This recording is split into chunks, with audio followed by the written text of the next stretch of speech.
Great. Sunday and Labor Day. There you go. 84 to 89. Right now we have 64 at the weather station WTIC. Sorry, I'm just kind of Friday, but this is not a Friday kind of topic. This is interesting. Chris Herb's with us for a few minutes this morning. He's the president of CEMA, the Connecticut Energy Marketers Association. And if you'll remember, it was early this election cycle, probably earlier this year.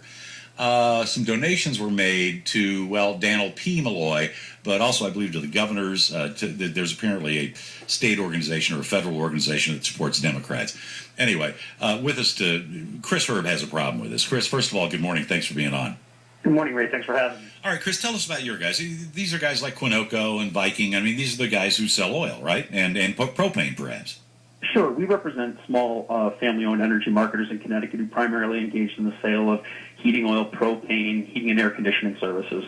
Now, here's the deal. In May, an email went out to senior executives from Northeast Utilities, 48 of them, throughout New England, and they asked them to donate to Malloy's reelection efforts.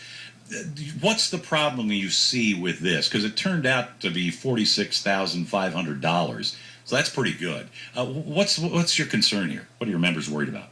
Well, we have to take a step back. You know, the governor has been the chief proponent for a natural gas expansion plan in Connecticut that amounts to 900 miles of new lines. That's like running a natural gas line from Hartford to Chattanooga. That's how many new lines the governor wants to put in. In doing that, he wants to convert 280,000 people. There's a couple of old sayings we need to keep in mind as we have this conversation. The first one is follow the money, and the second one is power corrupts and absolute power corrupts. And I'll add to that saying that when you combine political power and campaign donations, it absolutely corrupts also.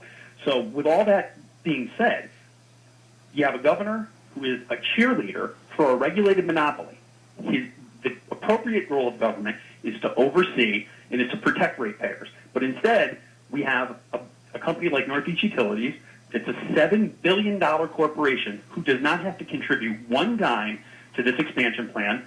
And the CEO is out there, if not violating the law, absolutely violating the spirit of the law by, as a contractor and as a regulated company by the state of Connecticut, raising money for the governor to get reelected. We find that absolutely wrong, concerning, and it raises questions about the intentions of that expansion plan.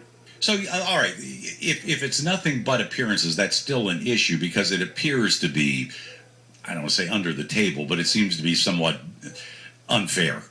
Well, I'll tell you, the Elections Enforcement Commission is spending a considerable amount of time deliberating over this. The mere fact that there is an investigation should raise a tremendous doubt. The public's confidence should be shaken in government when things like this happen. You can't have massive plans that shift all the costs to homeowners and businesses. Every single cost of this multi-billion-dollar gas expansion plan is being pushed back to ratepayers without one contribution of a private company who has a guaranteed rate of return by government. That there is something wrong with this. And then when you have a CEO of that same $7 billion monopoly who is soliciting campaign donations on behalf of the Democratic Party, specifically saying that it is in support of reelecting Governor Malloy, we have a problem with that. Hey, Chris, let me ask you a question. Speaking of the ratepayers, now, you know, you pray for me, but I have electric heat, Chris. But I mean, the point I'm making is, let's say, you know, obviously there's not a great deal of infrastructure in many parts of the state for natural gas. It's not there.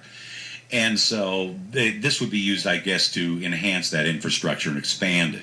But let's say that somebody puts a gas line down my street. I choose to stay with my oil dealer or my propane dealer or my electric company, which is also Northeast Utilities, small world.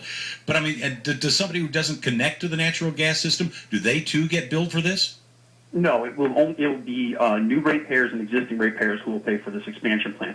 And I would say, Ray, you mentioned a couple of those family-owned heating oil dealers earlier on in this conversation. These companies, we're not afraid to compete with Northeast Utilities or any of the natural gas companies. What we're afraid of is a government policy that promotes it, that subsidizes it with their customers. Let Northeast Utilities pay for their own lines. Chris, where do we go with this? What's going on? We've got about 20 seconds, 25 seconds. Yeah, the Elections Enforcement Commission did delay their final decision again, so we expect to hear something in the next week or so.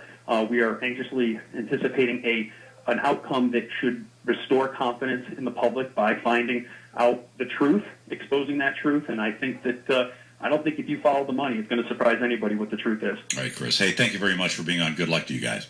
Thanks, Ray.